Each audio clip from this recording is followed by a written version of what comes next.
Então é isso. Último exercício sobre sucessão legítima. Vamos corrigi-lo para que vocês não tenham mais dúvidas a respeito desse assunto, né? A questão apresentada foi a seguinte, olha só. Caio falece deixando 2 filhos, Tício e Mévio, e 3 netos de outro filho, João, já falecido, Mário, Alberto e Antônio. Além de um bisneto, Jaime, filho de outro neto, James, ou James, também já falecido, gerado por um 4º filho de Caio, Pedro, também falecido. O modo como foi colocado no enunciado pode complicar na hora de você desenhar isso, né? Vamos com calma, então, antes de ler o resto. Caio, esse é o nosso falecido, esse é o autor da herança, né? Então, ele falece deixando 2 filhos, o Tício e o Mévio. E 3 netos de outro filho, João, já falecido. Então, ele tinha um 3º filho, João, já falecido. E esse João tinha 3 filhos, portanto, 3 netos de Caio, né? O Mário, o Alberto e o Antônio. Além de um bisneto, Jaime, filho, coloquei o Jaime aí embaixo, né? Filho de outro, seguindo a ordem do enunciado, né? A ordem em que ele menciona os nomes, né? Jaime, filho de outro neto, James, falecido, né? Gerado por um 4º filho de Caio, que é o Pedro, também falecido. Tá? Então, seguindo aqui. Além disso, estão vivos um de seus irmãos, Carmelo, então tem lá o irmão Carmelo, irmão de Caio, né? E um de seus tios paternos, o Pereira. Então tem lá o tio Pereira, né? Seguindo, Antônio faz, mediante ameaça, vamos localizar o Antônio aqui. Antônio está aqui, ó, é um neto de Caio, né? Antônio faz, mediante ameaça de Mário, um irmão de Antônio, né? De parar de pagar as suas despesas, uma promessa de renúncia à sucessão de Caio. Então, Mário ameaçou Antônio de parar de pagar as despesas dele, né, de Antônio, e Antônio, por conta disso, renunciou à sucessão do seu avô Caio. Tá? É essa a história. Caio era ainda casado em comunhão parcial de bens com Maria. Né? Então, ele era casado com Maria pelo regime da comunhão parcial de bens, com quem teve os 4 filhos. Então, esses 4 filhos são filhos do casal, certo? Deixou um apartamento em comum, né, no valor de 2 milhões de reais, e 18 fazendas que não haviam se comunicado por força do regime de bens, no valor total de 9 milhões. Então, são 18 fazendas no valor de 9 milhões e um apartamento no valor de 2 milhões. Né? O apartamento é um bem comum, né? Então, certamente aqui adquirido na constância do casamento, e 18 fazendas que são bens particulares. Provavelmente, uma das hipóteses é que ele já tinha essas fazendas antes do casamento, ou recebeu por herança ou por doação, que são casos que não se comunicam. Né? Lembrem lá do regime da comunhão parcial de bens, das regras dele. Né? A pergunta é, diante desses fatos, explique como ficaria a situação sucessória de Caio. Então, é essa a questão, e este é o quadro que nós temos aí diante de nós. Né? Vamos lá para a ordem de vocação hereditária. Código Civil, artigo 1829. Vocês já sabem que o 1829, no inciso 1, coloca os descendentes como os primeiros nessa ordem, né? Nessa preferência legal, né? E o nosso autor da herança aqui, a pergunta é justamente quanto à sucessão de Caio, né? O Caio tinha descendentes? Tinha. Vivos, né? Tício, Mévio, né? 2 filhos, 3 netos e um bisneto, né? Então, você vai parar a sua análise aqui no primeiro da fila, no inciso 1 do artigo 1829, que são os descendentes, né? A próxima análise tem que ser a seguinte, o artigo 1829, inciso 1, diz que os descendentes concorrem com o cônjuge sobrevivente, e tinha cônjuge sobrevivente, a Maria, né? Tem cônjuge sobrevivente. Agora, existem exceções, né? Então, analisando a exceção que diz respeito exatamente ao regime da comunhão parcial de bens, está lá no final do inciso 1 do 1829, né? Então, a sucessão legítima defere-se na ordem seguinte: aos descendentes, em concorrência com o cônjuge sobrevivente, lá no final. Salvo se no regime da comunhão parcial de bens, é o caso, o autor da herança não houver deixado bens particulares. Então, se Caio não deixou bens particulares, Maria não é herdeira. Acontece que ele deixou bens particulares, 18 fazendas no valor de 9 milhões. Né? Portanto, Maria também é herdeira. Tá? Maria é herdeira junto com os seus descendentes. 2 filhos, 3 netos e 1 bisneto. Certo? O irmão Carmelo está fora. Olha aqui, não chegou aqui na linha dos colaterais. Né? Já parou no inciso 1, nos descendentes. Então, o irmão Carmelo está aí só para tentar te confundir. Né? O tio Pereira, idem, que é outro colateral, tá? Excluído, não faz parte, não integra a relação de herdeiros de Caio, tá? Não integram esses dois, né?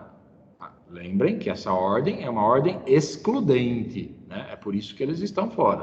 Parou no inciso 1, o resto fica para lá, fica de fora, né? Tem uma questão aqui ainda a ser analisada, né?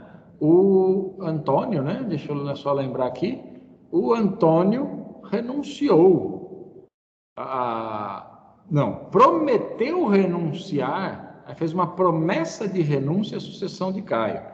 Gente, lembrem lá do artigo 1806 do Código Civil, a renúncia da herança deve constar expressamente de instrumento público ou termo judicial. A renúncia.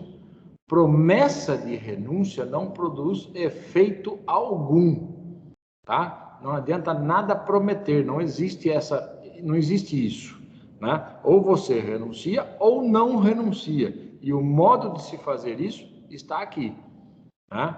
Então, essa promessa de renúncia feita pelo Antônio, por um dos netos aqui do falecido, de Caio, né?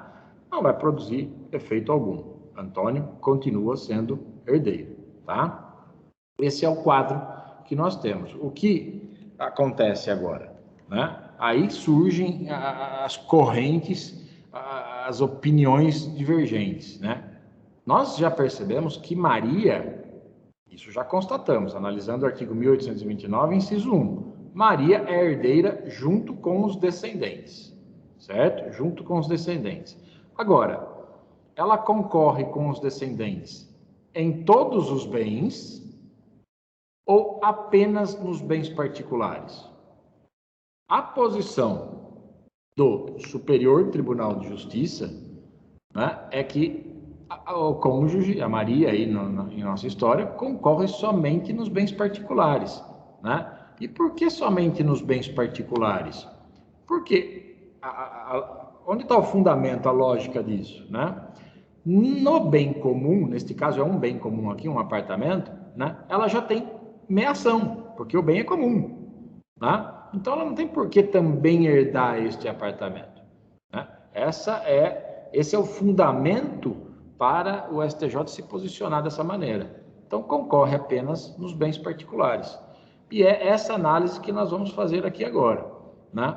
Se ela concorre somente nos bens particulares, então você tem que dividir essa análise, ao menos para torná-la didática, né? Bens particulares, 18 fazendas no valor de 9 milhões.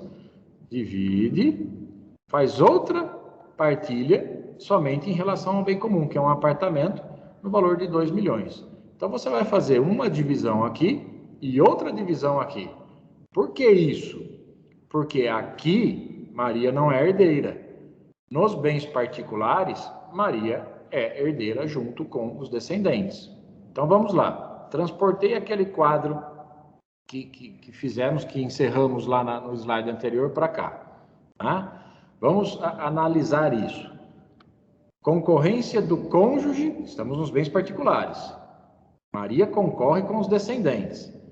que explica a regra para essa concorrência está no 1832. Em concorrência com os descendentes, e remete ao 1829, inciso 1, que foi o que analisamos, né? Caberá ao cônjuge quinhão igual aos do que sucederem por cabeça. Então, a princípio, a conta que você faz, quem sucede por cabeça aqui, são Tício e Mévio, que são os filhos. Eles herdam por direito próprio, né? São filhos de Caio e de Maria, né? Então, Maria teria que receber, eu não estou analisando o artigo todo ainda, hein? Analisando só essa primeira parte. Maria receberia o mesmo que viria para os seus 4 filhos, né? Para cada um dos seus 4 filhos. Acontece que se fizermos essa conta dessa maneira, e teve gente que fez lá mais de uma pessoa, né? Teve gente que fez a conta colocando como 1/5 para cada um. 1/5 para Tício, 1/5 para Mévio, 1/5 que viria para João, para os netos, 1/5 que viria para Pedro, ou para James, parou em Jaime, e 1/5 para Maria. Acontece que se agirmos dessa maneira, né, nós estamos desrespeitando a segunda parte do 1832, que diz que ao cônjuge cabe quinhão igual ao dos que sucederem por cabeça, não podendo a sua cota ser inferior à 4ª parte da herança, se for ascendente dos herdeiros com que concorrer. Maria é ascendente desses herdeiros, né? Aqui tem 2 filhos dela, 3 netos dela e 1 bisneto dela aqui. Então, Maria é ascendente deles. Então, você tem que reservar 1/4 do patrimônio para Maria.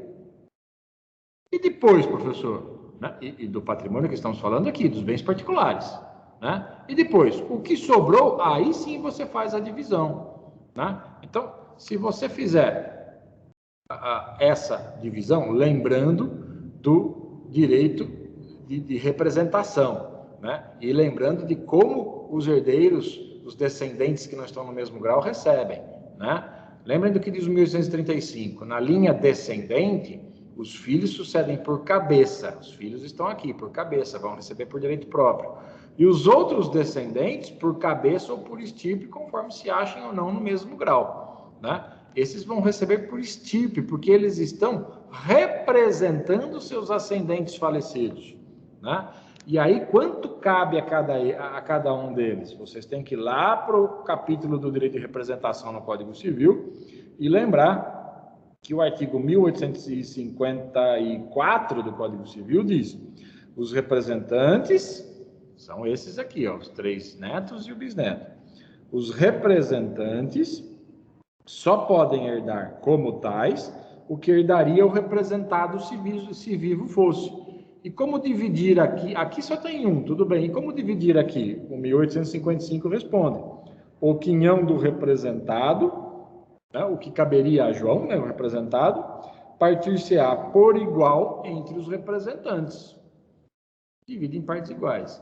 E daí, então, você consegue chegar à divisão. Aí é uma questão simplesmente matemática, né?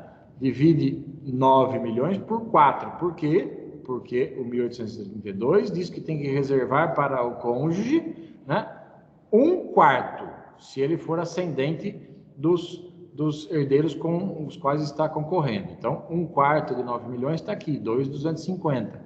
Né? E depois, o que sobrou, né, dos 9 milhões iniciais, né, você divide em partes iguais aos filhos, e aí observando o direito de representação, né? Então, o que sobrou aí foram 6.750. Dividindo isso, dá 1.687.500 para Tício, 1.687.500 para Mévio, 1.687.500 que iria para João, não vai, porque ele é pré-morto. Vai para os seus herdeiros, que recebem por estirpe, por direito de representação. Então, divide isto aqui, 1.687.500, em 3 partes iguais, certo? Vai dar 562.500 para cada um, tá? O que viria para Pedro não vem, seria exatamente 1.687.500, né? Não vem para Pedro, não vem para James, que também ambos são pré-mortos, vai chegar aqui no bisneto Jaime, né? 1.687.500 para ele, certo? Conferindo essa conta, né?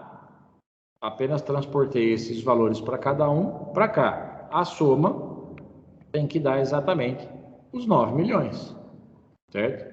E deu. Tudo bem. Agora, você, nesse momento, até esse momento, você dividiu os bens particulares, né? E por que, repito, por que essa separação, né? Porque nos bens particulares, Maria, cônjuge supérstite, né? A viúva, herda junto com os descendentes. Aqui no bem comum, ela não vai herdar, tá? Isso segundo a posição do STJ, né? Então, tá aqui novamente, o mesmo quadro, né? O que nós temos? Tiramos Maria aqui, né? Observem que eu tirei Maria como herdeira, né? Como herdeira, tá? Mas Maria tem ameação aqui, que é um bem comum, que se comunicou, né? Adquirido na constância do casamento pelo regime da comunhão parcial de bens, né? Então, desses 2 milhões do apartamento, 1 milhão é dela, por conta da ameação, certo? Vamos lembrar o outro, né? 50% é dela, o resto é herança, né? Então, o que vai para os descendentes aqui em relação a esse bem comum, a esse apartamento? O resto, esse 1 milhão, tá bom? Dividindo isso, esse 1 milhão, 250 para Tício, porque dividimos aqui em 4 partes, né? 250 para Tício, 250 para Mévio, os 250 que iria para João, seus 3 filhos receberão por direito de representação, tá? 83 mil e pouco para cada um, né? E os 250 mil que iria para Pedro, que também não vai para James, chega aqui em Jaime, né? Os 250 mil. Lembrando, para terminar isso, né? Que Maria tem o direito real de habitação, né? O apartamento é o único bem residencial objeto de inventário, né? Então, lá o artigo 1831 garante a ela o direito real de habitação sobre este bem comum, certo? Conferindo toda essa história, né? Toda essa divisão, né? Você tem exatamente os 2 milhões, que é o que vale o apartamento. 1 milhão ficou para Maria por conta da ameação, e o outro 1 milhão foi dividido entre os herdeiros, conforme o quadro explicado aqui, conforme explicado neste quadro, né? Para explicarmos a situação sucessória de Caio, né? Aqui está explicado, né? Agora, quanto fica para cada um, basta somar, né? Fazendo essa soma, né? Então você tem lá o resultado do primeiro quadro nosso, da primeira análise. Bens particulares, 18 fazendas, 9 milhões, foi essa a divisão. No bem comum, a divisão foi esta aqui, certo? A situação sucessória de Caio, então, como ficam divididos os 11 milhões, né? Basta somar. Maria, por exemplo, 2.250 mais 1 milhão, 3.250 e assim por diante, né? Tá aqui a conta, né? Essa soma tem que bater 1 milhão, 11 milhões, né? E foi o que aconteceu. Essa é a explicação, né? Para apresentarmos a situação sucessória de Caio, conforme pedido no enunciado, né? De acordo com a posição do STJ. Se você estiver diante de um concurso público, né? Sugiro que faça desta maneira, certo? Que faça desta maneira. Essa é a maneira, provavelmente, que quem vai corrigir a tua prova está esperando que você responda, né? Agora, é possível você pensar o contrário. Você pode, de repente, entender que o cônjuge concorre em todos os bens. E aí muda essa situação, muda aquela conta que nós fizemos, né? Vamos aproveitar, né, e fazer essa análise com o cônjuge concorrendo em todos os bens, né? Acho que é interessante a gente mostrar como seria, né? O mesmo quadro de antes, né? Tá aí, né? Os colaterais não são herdeiros, tal, mesma coisa, né? E agora nós estamos fazendo Maria concorrendo em todo, já sabemos que ela é herdeira, né? Mas agora o que vai mudar? Maria é herdeira em todos os bens, certo? Então o patrimônio é esse, olha, 18 fazendas, 9 milhões, um apartamento comum, 2 milhões, total 11 milhões. Né? Então, como fazer essa partilha com ela concorrendo em todos os bens? Simples. Na verdade, é até mais fácil do que o anterior. Né? Porque você vai fazer uma conta só. Tira a meação dela, né? No apartamento, 50%. Isso é meação, isso não muda, né? Independentemente da opinião ou da corrente que você vai seguir. Né? Ela tem meação no apartamento. O apartamento vale 2, então 1 fica para ela, direito real de habitação, né? E aí você tem o que sobra de herança, né? Que são 10 milhões. Só que agora esses 10 milhões nós vamos partilhar tanto entre a viúva tanto para a viúva quanto para os descendentes, né? E como fazer essa conta? 10 milhões, né? 1/4 tem que reservar para ela. De novo, por conta daquele artigo 1832 que analisamos no slide anterior, né? Então, você reserva 1/4 para ela, porque ela está concorrendo com descendentes e ela é ascendente desses herdeiros com os quais está concorrendo. Então, no mínimo 1/4 para ela. Os outros, o restante, né? 7 milhões e meio aí, você tem que dividir entre os herdeiros, né? Os herdeiros, os filhos herdam por cabeça, 1.875.000 para cada um. Esse mesmo valor que viria para João será herdado por Mário, Alberto e Antônio, né? Por direito de representação, partes iguais para cada um, certo? E esse 1.875.000 que viria para Pedro também não vem para o filho dele, porque ambos são pré-mortos, vem para o bisneto Jaime. Né? E aí você chega ao final, né? Ou a partilha, ou a situação final sucessória de Caio. Né? Todos os valores distribuídos aqui em cima, né? A soma dá 10 milhões, né? Que é exatamente o montante da herança. Esses 10 milhões, mais esse 1 milhão da meação da viúva Maria, né? Você tem os 11 milhões do patrimônio do Montemor, como se fala, né? Que ficou com o falecimento de Caio, certo? É isso, pessoal. Esse é o nosso último exercício sobre sucessão legítima e espero que ele tenha ajudado na compreensão das regras atinentes a esse tema.